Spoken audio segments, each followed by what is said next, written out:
جان رکھو کہ دنیا کی زندگی محض کھیل اور تماشا اور زینت و آرائش اور تمہارے آپس میں فخر و ستائش اور مال و اولاد کی ایک دوسرے سے زیادہ طلب و خواہش ہے۔ اس کی مثال ایسی ہے جیسے بارش کہ اس سے اگنے والی کھیتی کسانوں کو بھری لگتی ہے، پھر وہ کھیتی خوب زور پر آتی ہے،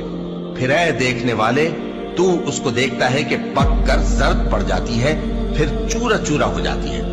اور آخرت میں کافروں کے لیے عذاب شدید اور مومنوں کے لیے اللہ کی طرف سے بخشش اور خوشنودی ہے۔